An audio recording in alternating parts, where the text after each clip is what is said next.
Hi there friends, welcome back. Today I am going to be sharing with you all how is it that I'm putting together our daughter's first grade homeschool curriculum using my very favorite method for organizing this curriculum, and that is the binder method. So make sure to stick around and watch. So to set up our first grade homeschool curriculum using the binder method, we are first going to be needing a writing utensil so we can take notes down.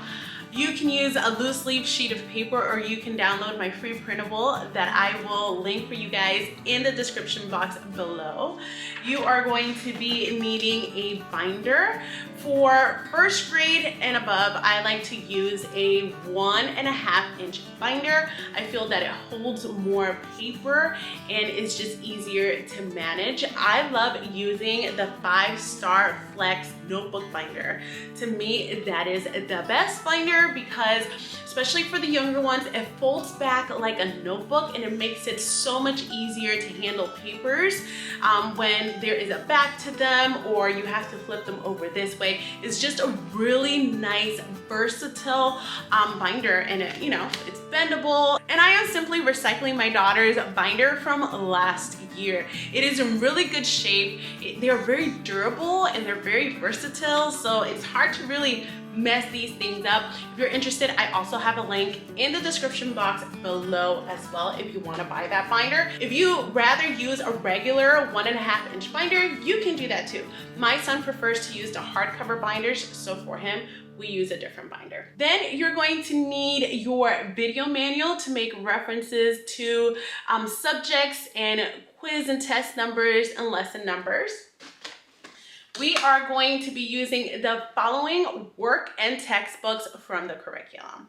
You're going to be needing your language seat work text, letters and sounds seat work, as well as the tests for the students, your writing with phonics manuscript workbook, your arithmetic test and speed drills, as well as the student workbook, your spelling and poetry workbook, and the first grade writing tablet. Now let's get organized. K-5 in first grade, I don't know if second grade, they are divided into 6 grading periods instead of 4 grading periods. I think for my daughter, I'm going to keep it the same way that I did last year. And that is, I'm dividing the entire curriculum into 4 sections instead of the 6 grading periods. Just because the first grading period I feel is a lot of review. So I feel like I can condense first and second grading period together. For Q2, that's really just going to be grading period 3. For her, and Q3 is going to be grading period 4, and then Q4 is just going to be grading period 5 through 6. I'm just dividing the entire year into 4 quarters instead of the 6 grading period. So keeping that in mind, I am going to go ahead and go to the back of the video manual. As I was looking at the video manual earlier on this week to get ready for this week, I was taking notes down as to how I wanted her binder to be organized. And based on what I read inside the video manual, there is the seat work section that consists of 3 different subjects or 3 different workbooks, and I am going to begin by setting up the binder that way. That way everything is chronologically there and she comes across the work in the chronological fashion that it is shown in the DVD. So for our use, I am going to create a section for language, letters and sounds, writing, arithmetic, spelling. And then for the activity time section, that is either their Bible activity or art activity or social studies and science. And for those, they're separate little workbooks. So I am not going to worry about that in there. Instead, I am going to be making a section just for the loose leaf paper, which I am just going to add in their writing tablet paper. And I'm going to look over here to see up to what lessons do they go. It seems like the latest lesson that they go in phonics is 59, and then it ends with test 10. So with that being said, for language, letters, and sounds, I am going to put lesson 59. There is no tests for language, but there is for letters and sounds. So I'm going to put test 10 over here. For writing, I am going to put, it goes on to lesson 57 and test 9. Arithmetic goes up to lesson 58. And then they say they go written test 10, oral test 10. Now, when it comes to spelling, the spelling words are typically included in the phonics test that they have. So spelling is really for practice along with the class. And based on what I see here on the layout of the DVD, spelling happens after the reading circle. Since spelling kind of coincides with the language component up here in the letters and sounds, I'm simply going to put the lesson number, so I remember that. Okay, so I'm going to continue doing the same thing for the remaining of these columns. Now that I've taken my notes as to where the last lesson ends, I'm going to go ahead and come over here, and with some sticky notes, I am going to tab all of my workbooks to know where is it that the new quarter begins. So for language, I see that 59 is the last lesson. I'm gonna look down here. It tells you the lesson number and the page number. So I'm going to go all the way to lesson 59 because I decided to do first and second quarter together. This is going to be the last lesson on that first chunk. So that means I am going to go ahead and put my sticky note over here. Okay. And then I'm going to come over here and I see 89 is the last one. So that means... And 89, if you look over here, 89 is on this side and then 90 over here. The next one is 119. Put my sticky note in there so I know. And then that's it. First chunk, second chunk, third chunk, last chunk. Okay? I put this to a side. And I do the same thing for my letters and sounds. Now, the beautiful thing, it seems like for the younger grades, when it comes to the test, it has the test number on the top, but also the lesson number on the bottom, which makes it super easy to organize. So I'm just gonna go by you can either go by the test number, so this one goes up to test 10, or you can go by the lesson number too. So we're gonna go to test 10. That's going to be the last test of that quarter or of that section for me. And I'm going to tag the entire book again. Now, in this Writing with Phonics workbook, you're going to see that there is in the back a section for creative writing.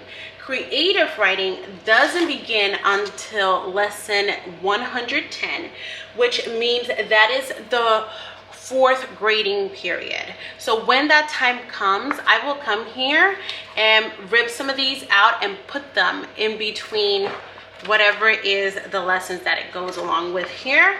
And then after that, you are going to notice that there are some classwork pages over here. It says lesson 17 classwork, and it's just mixed throughout. So what I'm going to do in this section is I am going to tag it too. So when it comes time for me ripping these out, I'll pause it and just make sure that I explain to you guys that particular process of how I'm ripping it out and putting it in between. Now, when it comes to poetry, you're going to see that this is found in the spelling and poetry book. There is one per month. So for August and September is this one and this one. For October is this one, November, etc. So I'm simply going to be ripping that out and placing it in one of these things over here so that she could have access to it. And then back here, there is the spelling homework. Now for us, I think I'm not going to put this in the binder. I am going to leave this out.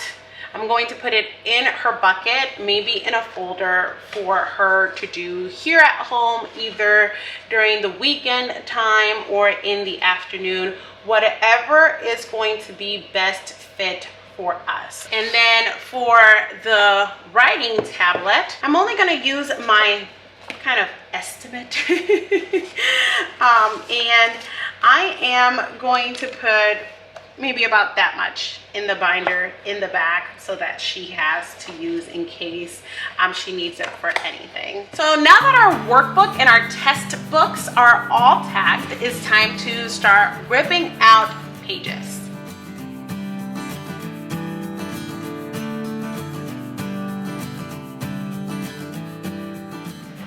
I don't know why, but I always fail to mention that we need a hole puncher. So yes, we are going to be needing a hole puncher.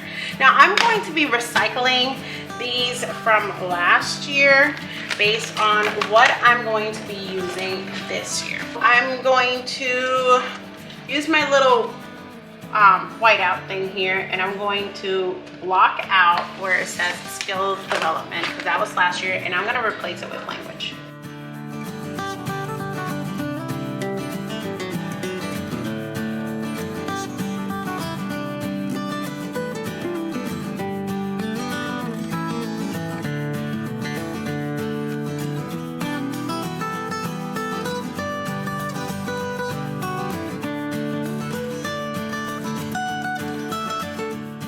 So I figured out, it took me just the moment when I was ripping them out, what this part here was at the back of the writing with phonics workbook. These are the tests. So the moment I started ripping them out, I noticed this over here that had a grade for it. And obviously I wrote test number on the planning sheet, but I completely slipped my mind.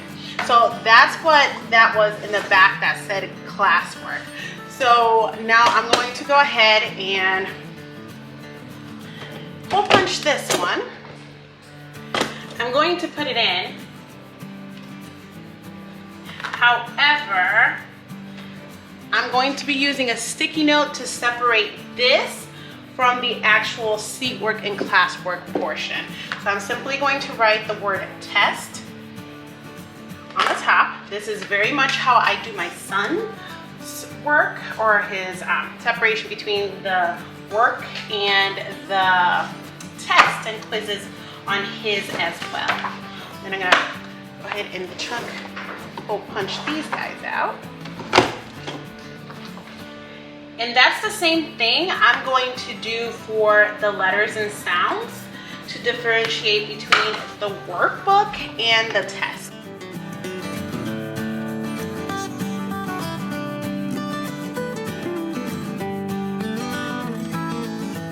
So now that we are done filling out our binder, I'm going to show you exactly what the inside of the binder looks like. So first we have the language seat work text, along with all of the seat work for the first 2 grading periods. We have the letters and sounds seat work text, and then divided by a sticky note, we have the letters and sounds test over here, which is just the phonics. Then we have writing with phonics, the seat work and the classwork text right here, divided by a sticky note with the actual test in the back. Then we have arithmetic. With arithmetic, I like to start with the test and speed drills first. And then with a sticky note, we have the division between the test and speed drills and the actual workbook text. And then for the spelling, we have our spelling work right here. And then on the back, in this little cover sheet right here, you can use probably one of those sheet protectors if you'd like. I put the poetry for August and September. You see it right here. And then here I just have extra sheets of the writing tablet paper in case my daughter needs to use it throughout her classes before she actually begins creative writing. Now, the way I like to organize her curriculum, I keep all the consumables in one section in one of these bins. And then I keep her binder and her notebook and whatever readers she is going to be using in another bin that is just designated for her. And all of the other components, I keep it in a separate bin in a cubby right next to this for my husband and I to handle. And then all I have to do is at the end of every quarter, I come back in, remove all the completed work and add in the new work that is to be completed. And this system has worked for our family beautifully for the past several years now, and I strongly recommend it. Now in an upcoming video, I am going to show you guys a little bit more of an in-depth of what it looks like, me actually organizing our homeschooling space and just me prepping up for the upcoming year. I hope that you have found this video helpful as you start getting yourself ready and prepared for the upcoming school year. If you enjoyed this video, please remember to like and subscribe, and I'll see you next time. Bye!